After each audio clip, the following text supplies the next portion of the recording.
Pierre Bretonnier est un observateur critique de la vie quotidienne, mais essentiellement économique, politique et sociale, de la vie quotidienne calédonienne.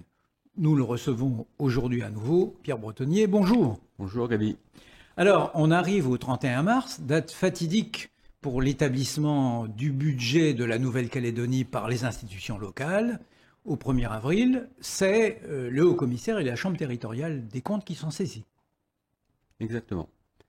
Je crois qu'il faut d'abord dire que ça n'est pas si inquiétant que ça, ce qui se passe.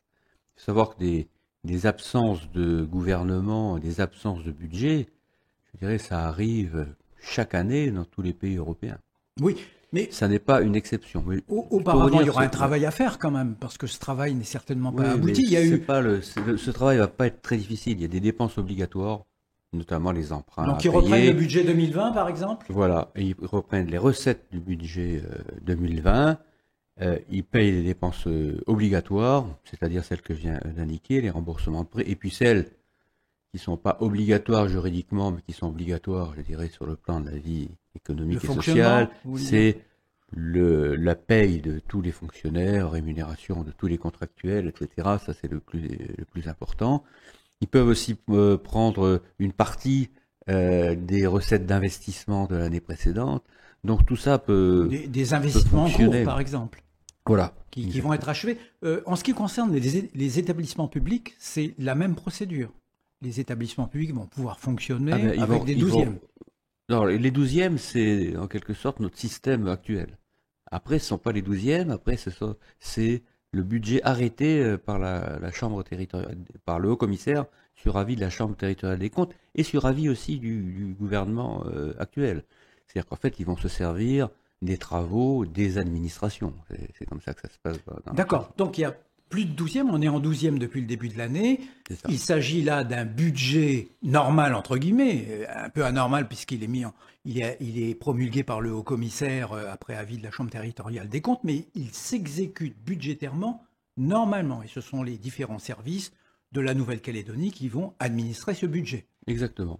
C'est pour ça qu'il ne faut pas être trop inquiet. Il faut savoir que ce qui est important dans la vie d'un pays, ce sont les entreprises qui créent la richesse, qui créent les emplois, qui payent des impôts, eux et leurs salariés. Et puis, c'est le fonctionnement des services publics. Et le fonctionnement des services publics, c'est d'abord une bonne administration. Donc, si vous avez une bonne administration et des bonnes entreprises, votre pays fonctionne. Et le gouvernement, après, il décide de grandes orientations. Et quand on voit certains gouvernements passer et qu'on peut craindre certains gouvernements futurs, je me demande s'il vaut mieux pas, finalement, qu'on n'ait pas de gouvernement. Ça, c'est votre avis, mais il y a eu des pays, notamment en Europe, qui ont fonctionné plusieurs mois sans gouvernement. C'est pas propre à la Nouvelle-Calédonie. Je pense à la Belgique. En Belgique, c'est arrivé en Italie, c'est surtout arrivé en Espagne pendant pas mal de temps, c'est même arrivé en Allemagne. Alors pourquoi ces pays, d'ailleurs une des raisons, c'est intéressant de le savoir, pourquoi ces pays ont pu le faire plus facilement qu'en France par exemple? Eh bien, c'est parce que ce sont des pays fédéraux. C'est intéressant à savoir, parce que le territoire de la Nouvelle-Calédonie est un territoire fédéral, avec les trois provinces. Et vous êtes un grand partisan du fédéralisme. Voilà une raison supplémentaire, c'est que là, ça va... pourquoi c'est une autre raison pour laquelle l'absence de gouvernement est moins importante qu'ailleurs, c'est que dans un territoire fédéral comme la Nouvelle-Calédonie, le budget de la Nouvelle-Calédonie, le budget propre, est relativement faible. Enfin, il n'est pas aussi important que les budgets des trois provinces. C'est bien que les provinces, elles, qui ont beaucoup de compétences, vont continuer à fonctionner, gouvernement ou pas gouvernement.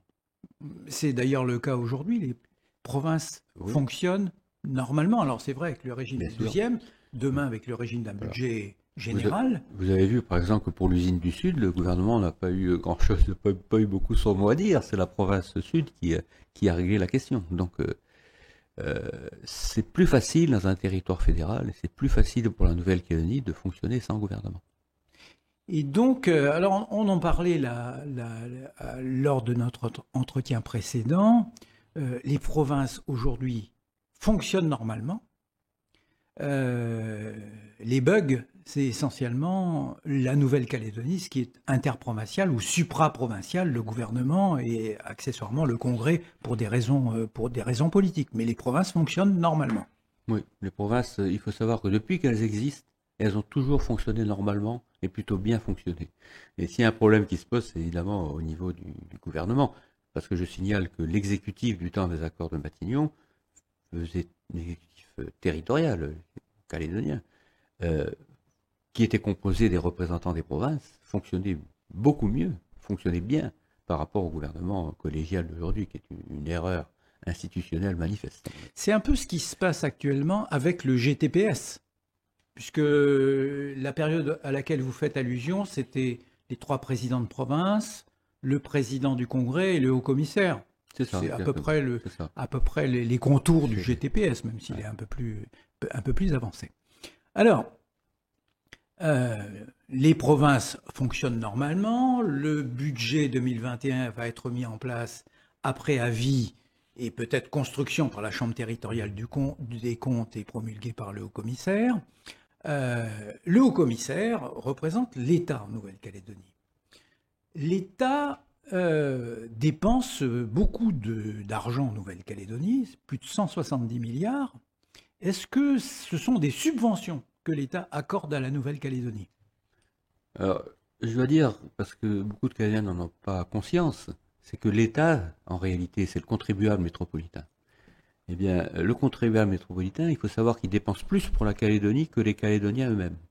Oui, mais c'est important ce que vous dites, parce que l'État, c'est quelque chose d'impersonnel, voilà. Mais il y a des gens qui travaillent en métropole, qui payent des impôts, voilà. Et ces impôts sont reversés à la Nouvelle-Calédonie. On l'oublie trop souvent.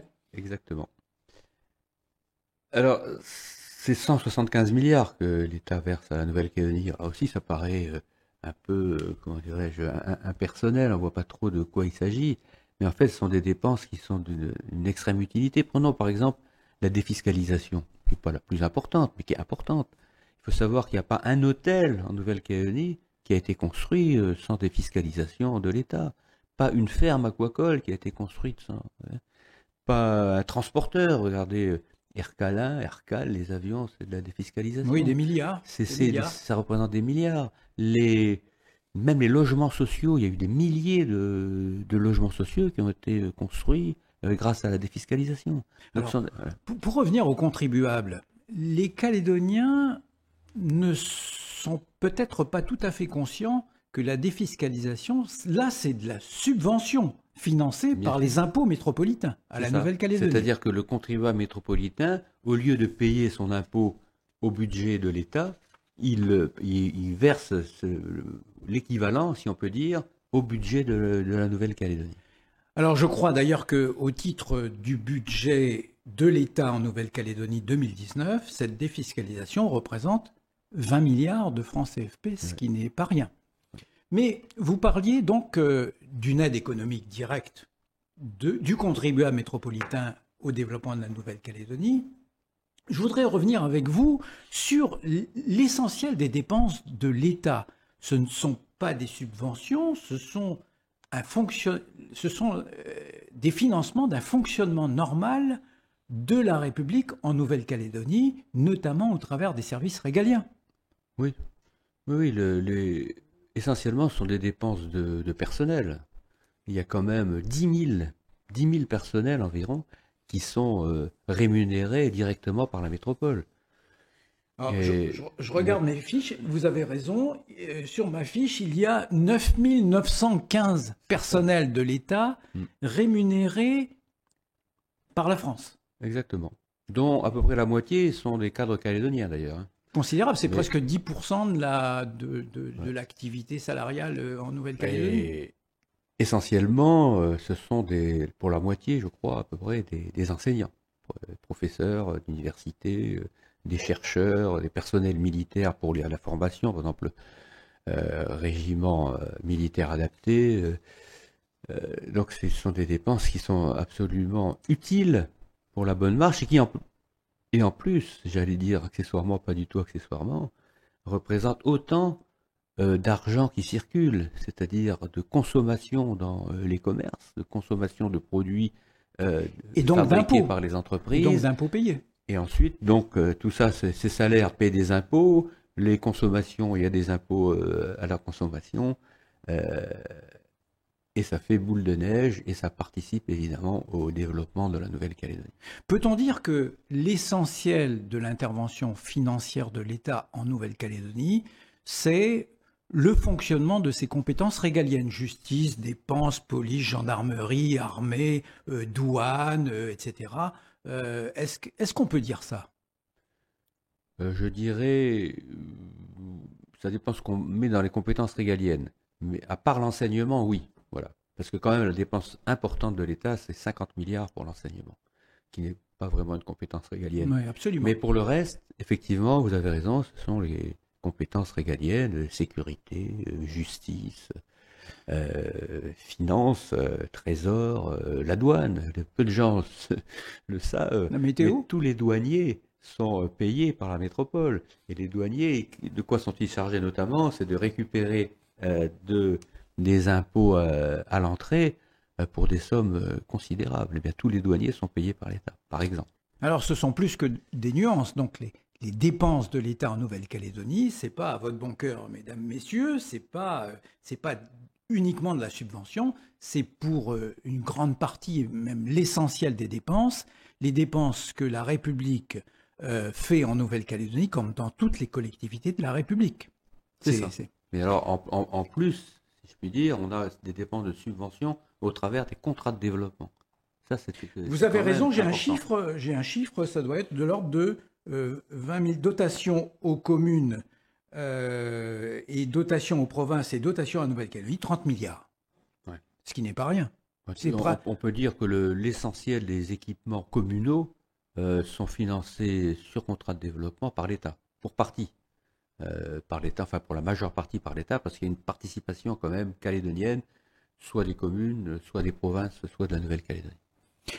Revenons 2 minutes sur ce que vous évoquiez, l'enseignement. L'enseignement, c'est quelque chose de particulier puisque le transfert de compétences a été effectué. Donc l'enseignement secondaire, privé et public est maintenant de la compétence, depuis 2013, de la compétence de la Nouvelle-Calédonie. Et pourtant, c'est l'État qui paie. C'est l'État qui paie.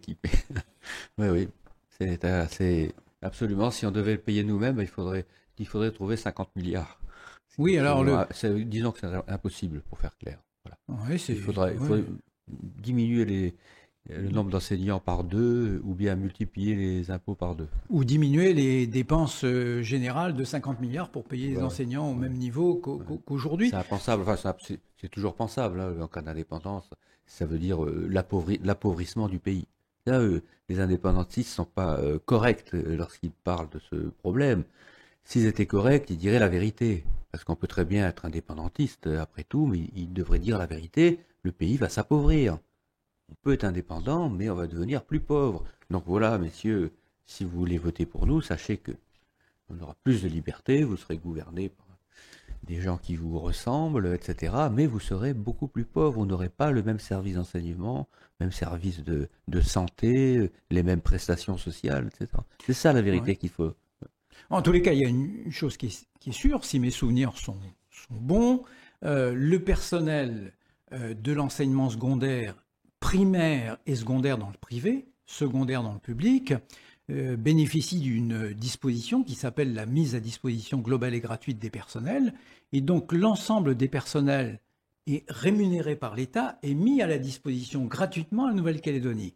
Si demain, effectivement, le territoire était souverain complètement, cette mise à disposition de personnel deviendrait complètement caduque. Il faudrait donc trouver les 50 milliards. Il y aurait un petit dispositif de coopération, comme il en existe par exemple pour Djibouti ou les Comores, mais c'est quelque chose qui n'a rien à voir avec ce que fait l'État actuellement. Ça doit représenter même pas 1/10 de ce que fait l'État en Nouvelle-Calédonie. Pour les pays devenus indépendants, les Comores le savent bien. Ils doivent comparer ce qu'ils ont maintenant, ce qu'ils avaient avant. Ce qu'ils avaient avant, c'est ce que reçoit Mayotte, c'est-à-dire 10 fois plus que ce que reçoivent les autres îles des Comores devenues indépendantes. En ce qui concerne les dépenses d'investissement de l'État, il me revient qu'une disposition préférentielle avait été adoptée pour favoriser les provinces nord et îles lorsque les accords de Matignon ont été scellés à la rue Oudinot. Est-ce que vous pourriez vous souvenir du dispositif lorsque l'État dépense 100 francs, il y en a une majorité, si je me souviens bien, 75 qui vont au nord et aux îles et 25 au sud. C'est ça. C'est exactement le partage qui a été fait. Pour le fonctionnement, c'est la moitié pour la province sud, et pour les investissements, c'est 25% seulement pour la province sud. Ça faisait partie du rééquilibrage. Oui, donc le rééquilibrage n'est pas qu'une affaire de la Nouvelle-Calédonie, c'est également une affaire de l'État. Ah oui. Il y a donc, proportionnellement au nombre d'habitants, et c'est un sujet qui vous est cher, proportionnellement au nombre d'habitants, l'État dépense plus dans le nord, dans les îles, que dans le sud. Ah bien sûr, 2 à 3 fois plus dans le nord et les îles que dans la province sud. Alors, je disais que le rééquilibrage est un sujet qui vous est cher. Est-ce qu'on pourrait revenir 2 secondes sur ce principe de rééquilibrage et à quel motif politique, philosophique, économique il répondait lorsqu'il a été mis en place? Parce que c'est unique dans la République, ce dispositif qu'on appelle le rééquilibrage. C'est vrai qu'il y a une doctrine assez socialisante, mais à laquelle beaucoup croient, même s'ils ne sont pas socialistes, c'est qu'ils pensent que les revendications, par exemple d'indépendance notamment, sont essentiellement économiques et financières. Moi, personnellement, je crois que c'est pas vrai, c'est une toute petite partie. Seulement, c'est plus pratique de penser que c'est financier, parce que l'État sait faire dans ces cas-là. Il envoie des milliards et il dit comme ça, il va régler le problème. On voit que ça échoue en métropole. On va mettre des milliards dans les banlieues. Les musulmans sont musulmans, les quartiers sont des quartiers en dehors de toute sécurité, quelque chose qui soit. Mais bon, l'État pense ça. Donc, on dit, s'il y a des problèmes en Calédonie, ben c'est parce que probablement les Kanaks sont plus pauvres. Donc, on va déverser des milliards dans les régions où sont majoritairement les Kanaks. Et comme ça, la revendication de l'indépendance cessera, les gens sont... Ou alors, ils demanderont l'indépendance avec d'autres, parce que on va retrouver ce rééquilibrage. Donc, ça tombait bien à une certaine époque, en ce sens que, comme les Kanaks sont majoritaires dans le nord et les îles, on faisait d'une pierre deux coups, c'est-à-dire qu'on rééquilibrait des régions un peu à la traîne sur le plan économique, et en plus on favorisait le peuple kanak. Alors maintenant, le problème qui se pose, c'est qu'il y a beaucoup de Kanaks qui sont descendus en province sud. Mais la province sud n'a pas vu ses dotations augmenter. Au contraire, au nombre d'habitants, elle a diminué. Si bien que les principales victimes maintenant de ce rééquilibrage, ce sont les Kanaks de la province sud. De ce déséquilibrage, vous voulez dire? Ce déséquilibrage, c'est maintenant, ce sont les plus pauvres de la province sud qui en pâtissent. Et qui sont les plus pauvres sont les Océaniens, c'est-à-dire les Kanaks et les Wallisiens essentiellement. Et c'est pour ça qu'il faut que ça s'arrête, parce que ça ne correspond pas à ce qui était décidé à l'époque des accords de Matignon, c'est-à-dire il y a 30 ans. Est-ce que vous pourriez revoir rappeler... ça et dire, par exemple, qu'on ne touche pas aux dépenses sociales ou d'éducation, parce que ce ne sont pas des dépenses qui peuvent aller vers le nord et les îles, puisqu'il y a moins de personnes, elles doivent rester à la province sud. Donc il faut réexaminer ça sur le plan financier. Est-ce que vous pourriez rappeler ce que reçoit un habitant du sud, un habitant du nord et un habitant des îles en matière de dotation publique, comparativement? Comparativement, un habitant des îles reçoit un peu plus de 3 fois plus qu'un habitant du sud, un habitant du nord 2,5 fois plus qu'un habitant du sud. Est-ce que asseoir le rééquilibrage avec un paramètre important qui serait la démographie contribuerait à rééquilibrer le système du rééquilibrage? Mais bien sûr, parce que là aussi, les pères fondateurs des accords de Matignon ont pensé que en mettant plus de moyens financiers dans les provinces nord-îles, notamment en matière de subventions, contrats de développement, etc., eh bien, et aussi l'usine, il y allait avoir donc des emplois qui allaient être créés dans les provinces nord-îles, si bien que non seulement la migration vers le sud devait s'arrêter, mais même des gens iraient dans le nord et les îles parce que des emplois auraient été créés. Mais malheureusement, c'est pas ce qui s'est passé. C'est-à-dire que il n'y a pas eu suffisamment d'entreprises qui se sont créées dans le nord et les îles, si bien que l'argent qui était à la disposition de ces provinces-là, pour tous leurs travaux, eh bien, ils ont fait appel le plus souvent à des grandes entreprises de la province sud.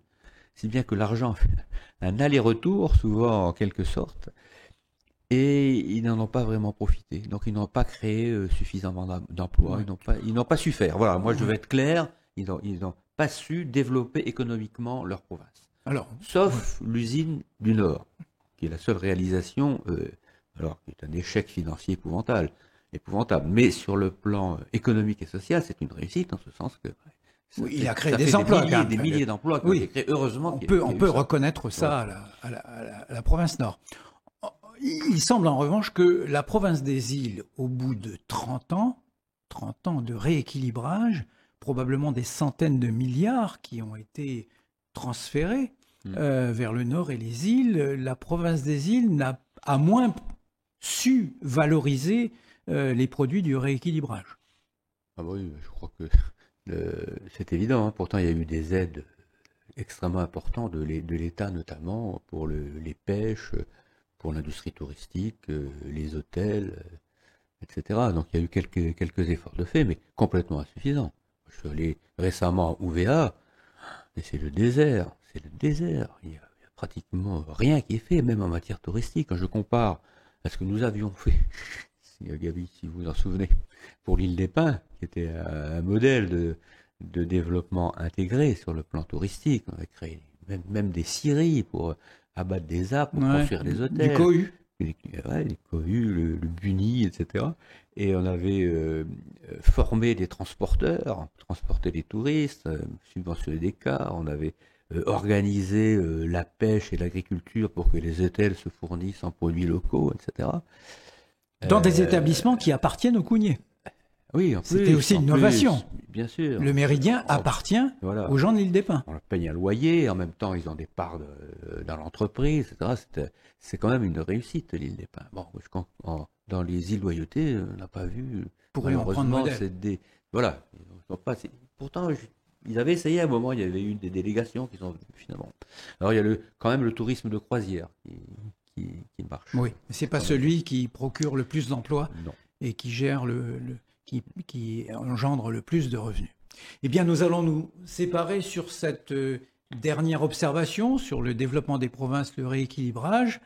Pierre Bretonnier, à bientôt. À bientôt.